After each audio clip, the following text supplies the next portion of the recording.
Hello ladies and gentlemen, my name is Decryption and I hope you are well. So, a little bit ago we created this little tent burning thing where you could walk up to one of these tents, we can press the E key, our character will discreetly look around and it'll light it on fire and run away. It got some good reception, but we haven't finished yet. So in part 2 of 3, we're going to carry on some of the effects. So we're going to make the fire grow a bit larger, we're going to add some sound effects, we're going to get rid of the whole being able to redo it kind of thing, and just make the tent look more burning kind of thing, I think. So, let's get started.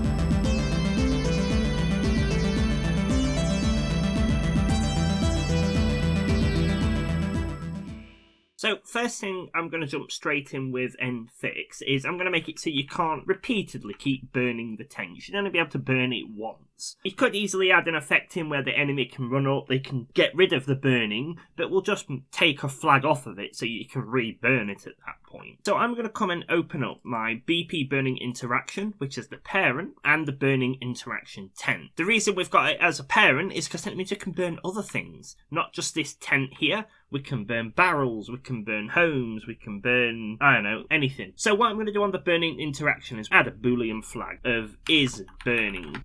And I'm going to compile and save. And then on our event graph here, when we start the burn, that's when the fire starts burning. So all I'm going to do after this is come across and set this to true, like so. And the final thing I'm going to do is come across to our interactable. I'm going to right click and edit it. If you don't have the same interactable as me, all this interactable is a narrative interaction. It's basically how I talk to the tent. All I'm going to do is, on the can interact here, at the moment we just return true, just like that. But what we can do is we can get the owner of this component, which is going to be our tent here, and then we need a way to get whether or not it's currently burning. So I'm going to come back to my BP burning interaction, class settings, and you can see we've already got a BPI burning interaction. So I'll open this up. Also, just one annoying thing. If you keep seeing that when you open a new window, that it doesn't always tab it, it sometimes adds it to a new window. It's really annoying. Just go to Edit, Editor Preferences, General Appearance, and in here just search for Open. And then Asset Editor Open Location, let's just do it to the main window. Yeah, so everything should open, no matter what you open now, into this main window here. When I double click it, yeah, you can see it opens up now. So yes, going back to it, we need a way for our interactable to get whether or not this is currently burning. So I'm going to come to my interface that we created last time. I'm going to add a new function called isBurning. And all it's going to do is output a boolean saying is, and just set burning, and I'll hit compile and save. I'll check out it because I've now got source control on this project. I'll come back to our parent and I'll double click the is burning. Ooh, we've got an error because we called the variable. So I'll rename the variable to currently is burning, and then I can connect the current burning into the output like so, and I can hit compile and save just like so. So now our interactable here, we can simply from the owner run our get is burning, and we can just do is burning like so to get the message, and we can now connect this up to here like so. What I am actually going to do is just add a branch here instead. If it's burning false, then can we interact with it? Yes, because it's not burning. If it's burning true, however, up here, then we can add the text into here of currently is burning, and then we can untick it. And now if we try it, we should be able to walk up to it, and once we start it on fire, it should no longer allow us to do it afterwards because it's already on fire. There you go. So now we can't light it on fire because it's currently is burning. Currently is burning doesn't sound right, so we'll just go currently burning like so. You could also, if you didn't want to do this, you could just get the self, and then you could also deactivate it, because once it's set on fire, you don't really want to reactivate it. So let's see what that looks like, because that might look a lot neater. If you have somebody who puts the fire out, and then all we have to do is just reactivate the component again. So now that we've deactivated the interact component, we can't interact with the tent at all. Look, there you go. It's on fire. There's the first problem solved. The next thing we're going to look at is let's add some fire sounds to it, because when, you start a fire, you want to hear the sounds of it. But we also need to look at actually giving the tent some sort of life. So how long does it sit burning for? Because at the moment it'll just burn forever. And we eventually need it to burn itself to the point where the fire goes out. It extinguishes itself. It's run out of flammable materials. So let's start with the life first, which will control how long the fire goes on. And then from that we can time the fire burning to the sound of it. And then at some point throughout the sound we can create some wood collapsing sounds or something. So I'm going to come back to my BP burning interaction. I'm going to come and add a variable here called current health. I'm just going to do a really basic health system. I'll just set it to an integer, and I will expose this one just so we can edit it if we need to. I'll just default it to something like 10, and I'll hit compile and save. And what I'm going to do is when we start it burning here, I'm going to basically come and start a timer here ticking, and this timer will basically just tick gradually, and it will take down the current health. And then when the health reaches 0, it's extinguished so we can get rid of the fire, and then we can play the breaking sound, and we can do all of the stuff like that. So what I'm going to do is, next to this is currently burning, I'm going to drag off and do set timer by event here. Let's say every 0.1 it takes it down. So in theory, we've got 10, so after a second it will destroy it. So what I will do is actually come and set this up to something like 50, so after 5 seconds, roughly, because every 1 second. Off the event, I will come down and add custom event, and I'll just call it here, give damage, like so. I'll make sure it's looping, because we need to keep looping until we're finished with the timer. We don't want it to just run once. And then from here, I will just do apply damage, like so. And we're just going to use Unreal's built-in apply damage, really. The damaged actor is self, so we're going to self-damage ourselves, I guess you could say. Base damage, we'll just set it to 1, we're not really going to use it. And then the only other thing we need to do is just promote the return value to a variable so we can reuse it later. So I will call this fire timer. And we can keep that as private, that's fine. And then down here, all I will do is make sure that I take this apply damage and I actually look out for it on the temp. So I'm going to come down here and I'll do event any damage, like so. And then when we receive damage, what do we want to do? We want to get the current health, and we will just minus it by the damage, like so. And that'll convert it to a float automatically, so I'm happy with that. And then we will just come and set the current health. And then the only other thing I'll do is I'll right-click the end pin, and I'll just choose to integer, just so it converts it properly. We don't need it converting it to floats and stuff. So the reason we're doing it with the damage one here instead of just taking the variable down ourselves is it gives us the ability, if we have like a explosion effects, or we don't set it on fire, we just sit hitting it, it means we can actually do that later in the game. For now, we're not building that in, but if we ever wanted to, the ability's there. If you don't want to do it that way, and you only want it to specifically be set on fire, then you can either just only apply a specific damage class, and you can create a fire damage, and then only allow fire damage to damage it, or you can just take down the integer and not use the event. That's an option too. So you could literally just take the integer off of here. So once we have successfully damaged the actor, we need to check if it's actually dead. I'm going to right click and I'm just going to type map ranged clamp, like so. And what this is going to allow us to do is basically just say, you can't be lower than 0, really. So what I'm going to do is I'm going to right click and just type clamp, and I'm going to choose clamp integer, and I'm going to connect the value into it like so. And all this is going to do is basically tell us, you cannot be lower than this value, so 0, and then the max will set the max health of it. Because you don't want to be able to heal a tent to 15 times its health, that's just ridiculous. But equally, you don't want it going into the negatives because that's equally just as weird. So I will actually flip these around. I'll connect it to the subtract, and I'll connect the clamp to the set, so we don't have to set it twice. For the max, I'm just going to duplicate the current health, and I'll say max health. You don't need to do a max health. You could literally just clamp it at 0 and hard code the max. I'm setting a max health because then it allows us to create AI in the future that heals the tent, which is quite cool. The min will stay at 0. There we go. So after this, if we drag off of this and do equals equals, and if we say if it equals 0, if it's true, then it means the tent is successfully dead. It's lost everything, so we can destroy the fire. If it's false, well, we don't really need to do anything. It just needs to keep churning away. So if it's true, what do we want to do? So firstly, we want to get rid of the fire. So for now, I'm just going to drag the current fire in and choose destroy. Actually, we're going to add a thing that shrinks the fire and makes it bigger and stuff like that. Anything we need to. We could also replace it with steam, but I don't think I've got any steam. I have got some steam. We could replace it with steam in a moment. So the first thing we're going to do is we're going to grab the timer, and we're just basically going to tell it to stop. So we're going to choose clear and invalidate timer by handle. We no longer need it to tick down anymore. We can keep the is burning flag to true because it's dead, so that's okay. And then we now want to get rid of the fire, so we can drag our current fire in, and I can just choose destroy, like so.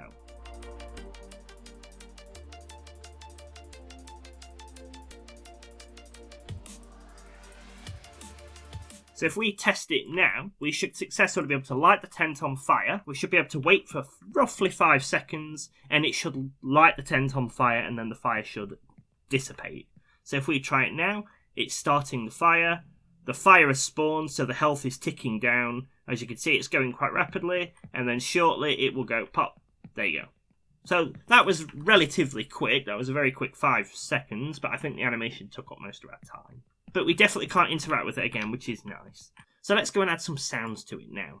So the first thing I'm going to do is just increase it to 100, because it was very, very quick. There we go. So I have some sounds of fire from this old Unreal pack called Fantasy Ambient Sounds Pack. Seller hasn't migrated it to Epic yet, but when they do, it's got fire loops and stuff. I got it part as a Humble Bundle thing, so I don't know how much it is. So you're looking at about $15 potentially. Yeah, and then it's just got loads of fire sounds. You might already have it if you got it from the Humble Bundle. So all I have is this sound effect in my MISC folder, fire. And it's just a looping fire sound, really. And then I've got this other one that we can just, change between. So I'm going to highlight both of these. I will right-click and choose Create Single Queue. And I'll call this SC_fire burning loop.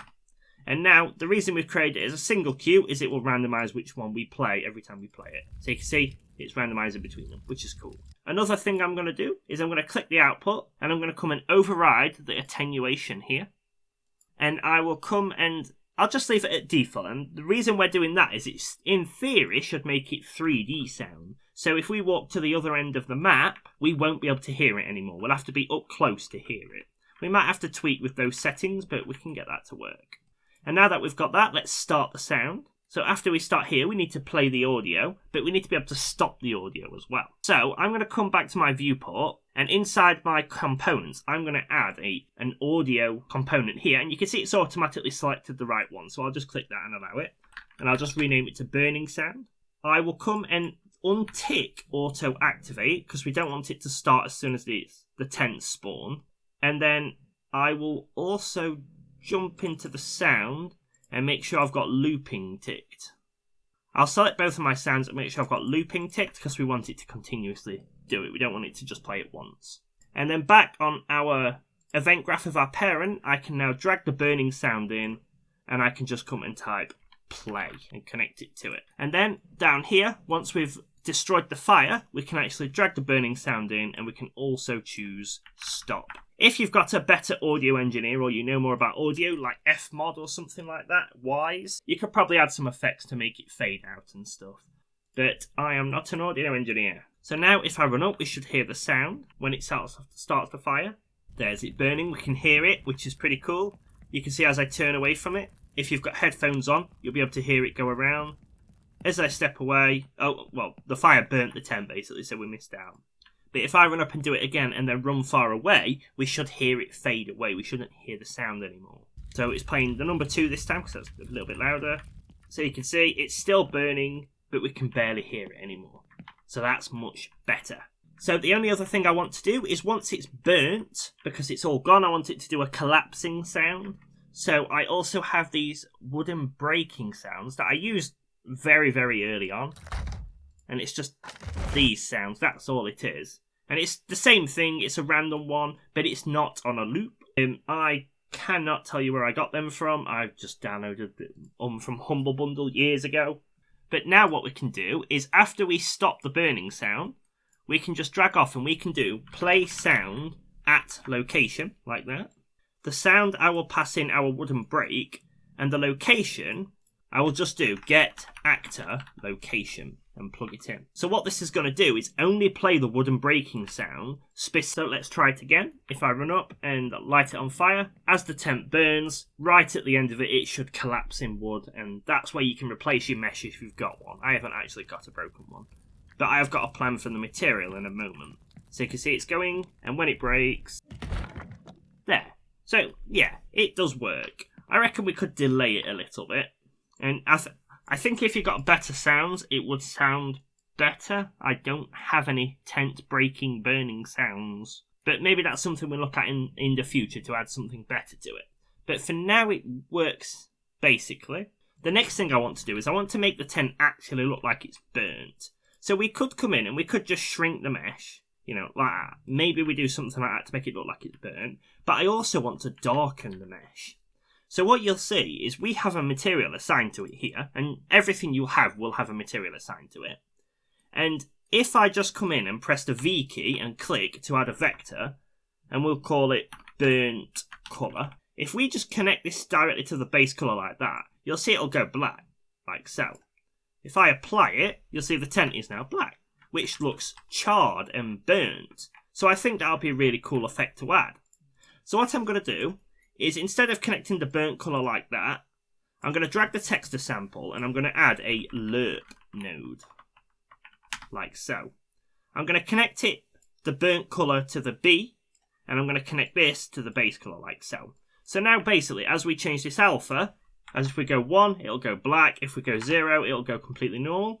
If we increment it, like so, you'll see it'll slowly get darker, where it looks like it's being burnt, which is the effect we're kind of going for. So I'll start off at 0, but what I am going to do is promote this to a variable. So I'm going to right click and choose scalar parameter, and I'm going to call this burnt amount, and I'll connect this up here to the alpha, like so.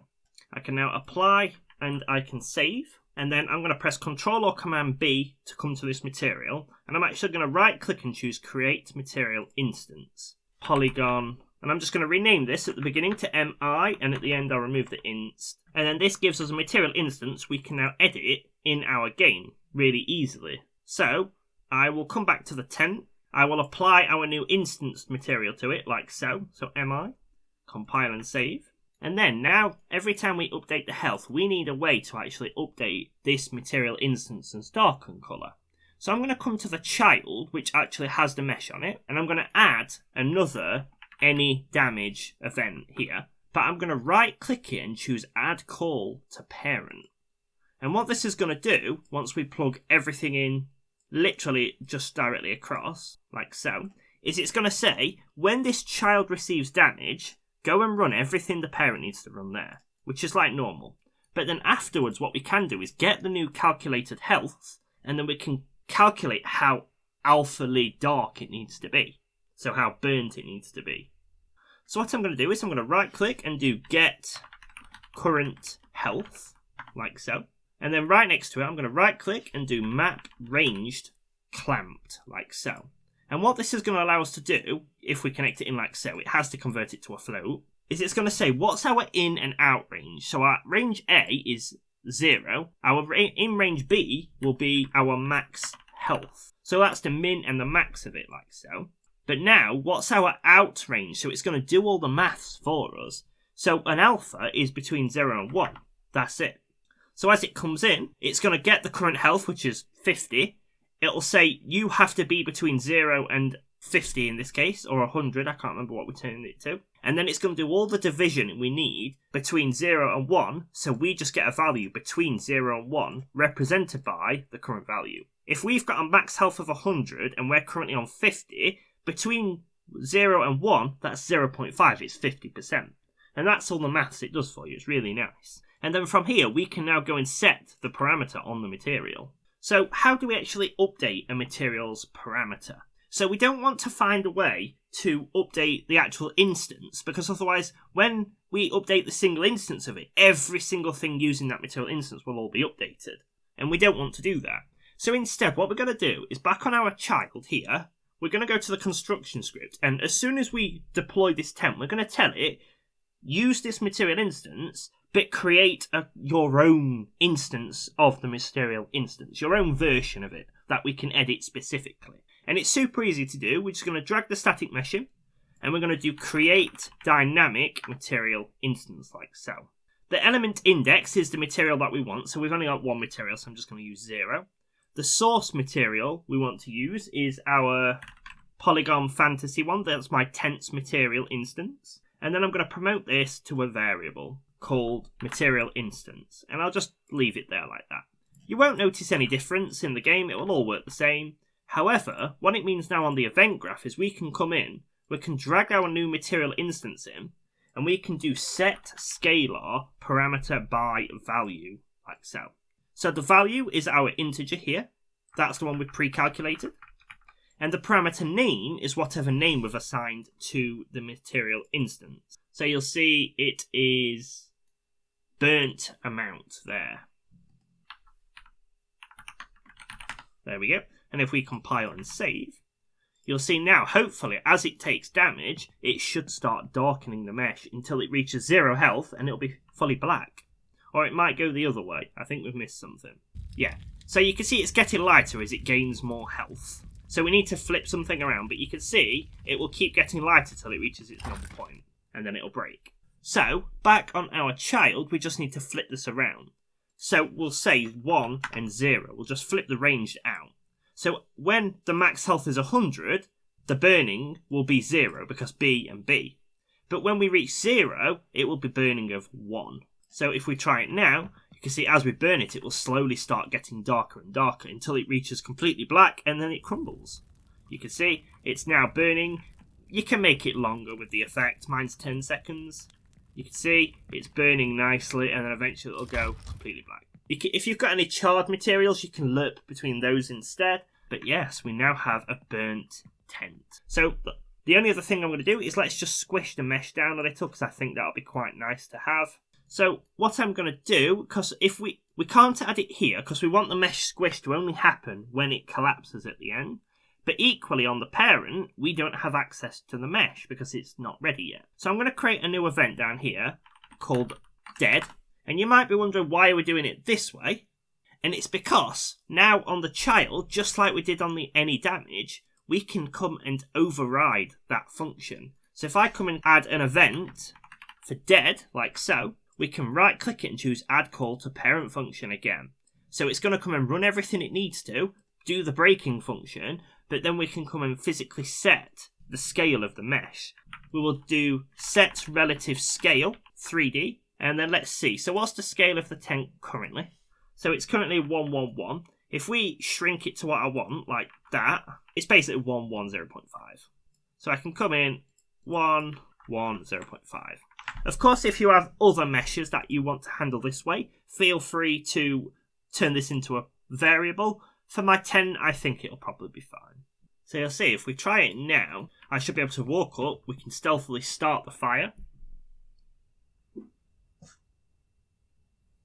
We chuck the match away. You can see it's slowly getting darker. And when it crumbles, it should actually physically crumble with it. Boom! There we go. How cool is that, ladies and gentlemen? So I do wonder, how nice would it look if we did add some of the steam effect I had? Let's have a look, see if this actually looks nice. Does that look nice? What do we think? It does kind of suit it, doesn't it? You burn something, the fire disappears. We want it to steam. Okay, I think we will steam it. So we've already actually done all of this. So here is your test. If you're following along with this tutorial, find some steam particle effects. There's loads of free ones you can find on the Epic or Fab marketplace, should I call it now. See if you can figure out how to activate the steam. The tip for you is it will probably be on this dead function here at the end. See if you can figure out how to do it. Pause the video, go, see if you can do it. Did you figure it out? So, it's super simple because we've already done it up here. So you can see we've already done spawn emitter at location. So I'm just going to come and copy this, move it down to here, and paste it right at the end of the dead function. So when it crumbles, we can add this emitter here. And instead of fire, and we find our steam lit like so. So we destroy the fire, and then we emit the steam. So if we try it now, we can run up, we can burn it. So you can see it's about to collapse, and then the steam should... There we go. Oh, that was seamless, that one. That was very nice. We now have a pile of steam burning away because the fire has basically destroyed the tent. How cool is that, ladies and gentlemen? That is proper cool. So there's only a couple more things I want to do to add FX to the game to make it look cooler. And that is I want to scale the fire up and down. And same with the steam. I don't want it to just go boom, here's a fire. So if we add in the fire here, if you've got somebody who's better with Niagara or Cascade, you could probably make this a lot better. But you can see the fire kind of just appears. Boom. It's just it kind of fades in, but it's not a lot. But what I have found out is you can actually scale the cascading fire look. So what we can do is we can start it off at 0.1 where there's a little bit of thing, and we can just ever so slightly scale it up. And I think that will give us a nice effect of the fire growing and shrinking. We can make dynamics so it goes away quicker than it comes back on. So we kind of already have a lot of the code that we need to use to shrink and grow fire and steam and stuff. So how do we go about scaling the fire and the steam to do what we want? So when we come in, we spawn the fire here. So let's just default it to 0.1, 0.1, 0.1, because that'll be the basic scale it will be. It'll be a tiny fire. And then when we come in and we have the timer here, we need a way to tell it to also start scaling the fire. So what I'm actually going to do, just to make it easier, is I'm going to come and copy this set timer by event and paste it at the end here where we start the burning sounds. I'll keep the time at 0.3. I don't think it needs to run that often. And I'm just arbitrarily pulling a number for that one. We can make it up and down, but the more often the timer runs, the more processing that's going to go off. So 0.1 for it calculating the health makes sense because it's a one-time thing. Scaling the fire, it's got to adjust all the particles for that. So I'm going to do it less often. That's my logic behind it. So I'm actually going to come and use a timeline because that's what they're better for. They're absolutely perfect for doing something like this. So I'm going to drag off at the end of this play. I'm going to do add timeline, like so. And I will call this fire scaling. And then I will double click into it and I'll set the length. We'll set it to 1. It'll take 1 second for it to reach its full size. And I'll add a track, a float track, and I will set this to fire scaling, like so. And I will right click at the beginning and choose add key, and right click at the end and choose add key. I'll select the first one and just set the time and the value to 0. And I'll select the end one and I'll set it to 1 and 1. And then back on my event graph here, I now have a fire scaling one. So I can drag in the current fire. I can set the relative scale 3D into the update function. And then I can drag across a little bit and give some room. And I can lerp on this vector, like so. Make sure to choose lerp, not slurp. I don't know what slurp does. So we'll just not use it for now. But I can set the alpha to the fire scaling. And then what do we want it to be? So we want it to start from A, which is 0.1, 0.1, 0.1. And we want it to scale to B. And because our timeline will run for 1 second, it will take 1 second for the fire to grow. So it'll give the nice FX illusion that the fire is growing, which will be very nice. So hopefully... Oh, that was relatively quick. We didn't actually see it grow. So what I will do is we'll break out the camera. But it did kind of work. So if I press F8 to break out and we'll come and have a look, you'll see the fire will be there. It'll start off small and it will grow. So you see the incremental fire. Now I do think 1 second is not great for that. It's a bit too quick. So I'll double click the timeline. I will come and set the ending to be probably 3. And I can just select the ending keyframe here. And I'll also set the time to be 3. But keep the value as 1. Because we're multiplying something by 1. So it'll start off at 0.1, 0.2, 0.3. Or 10%, 20%, 30%. When it gets to 1, which will be B, we need the alpha to be 1 or 100%. If you set the value to 5, it will be 5 times whatever B is, and we don't want that. So now, if we try it again, we should have enough to be able to actually get around and see it grow. So you can see, it will, there you go, and it'll start growing over the course, and it gets bigger. How cool is that? It's such a nice little effect. And it will collapse the fire when it does, and the steam will just magically appear. So I think we should do the same for the steam. So I'm actually just going to copy this bit here. And down on the steam down here, I'm going to come and paste just right next to it. And I'll connect it back to the play like so. I'll set the scale of the steam to be 0.1, 0.1, 0.1. And then I will also just set the current fire back to the emitter here like so. So above, we set the current fire as the fire.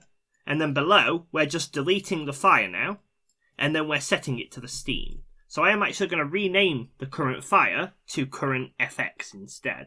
So it's reusable. There we go. And now we can play it. If we double click, you can see it's copied all the details. That's all good. We'll keep it at 3. I think that's okay.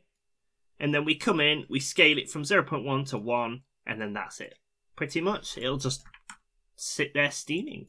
So let's have a look at the final result. So we can now come in, I'll do it from this angle. We can tell it to set it on fire. We can no longer do it again. We can't take control. You'll see the fire will slowly build itself up, which is cool. The material will now get darker, we've got some sounds, and eventually it will collapse and the steam will grow up instead because it's dead. There we go. How cool is that, ladies and gentlemen? I think if you improve the wood sound, you've got it golden, but there we go. There is our tent burning. It's so cool, you can come up. We can actually do multiple of them. I don't think we'll be able to get it in a good time because, you know, it takes some time to actually play the animation. But if you imagine a little camp story quest, you come up, you light the fire, you fire some explosion damage, whatever you want to do.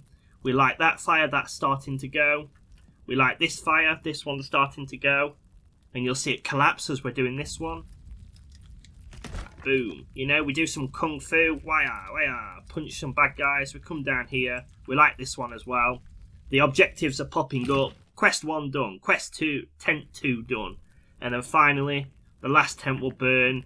You're fighting more guards off, and then the tent will finally go collapse. There we go, ladies and gentlemen. There is our tent burning effects. What do you think? There's so much you can do to it. I believe with these cascade ones, if you have a wind effect on it, it'll also change the smoke location. But there we go. There's so much you can do to this. If you're an artist, let me know what you change on this. Would you randomize the scales of the tent so they change in different ways? Would you just use an entirely different mesh instead? Would you go all the way and have a full-on animation? Let me know. So that, ladies and gentlemen, is part 2 of the Burning Tent series. In the final part, we are going to look at adding quests to it. We'll use the narrative quest plugin that I absolutely love using, you know I do. I will use it to create a tent burning quest. One where you have to come in at night time, you have to set the tents on fire, because I imagine at night time this is going to look really cool, and we might have to add some lights to it to make it look really cool. So if we set it to nighttime on ultra dynamic sky, we can see it. We need some torches. But if we set it on fire, we can add some lights to it as well. That'll be something else we can add while we're doing it. Well, we do kind of have some lights. It doesn't look great though. We can add some more. But you can see it's burning it. It looks decent. Yeah, we need some lights for it. But yes, there we go, ladies and gentlemen. What do you think? If you're an artist, please let me know what you changed to make it better. We can always improve it. Thanks for watching, ladies and gentlemen. If you've got any issues, please let me know below. Any suggestions, let me know below as well. Thank you for watching. My name is Decryption, and I will see you next time.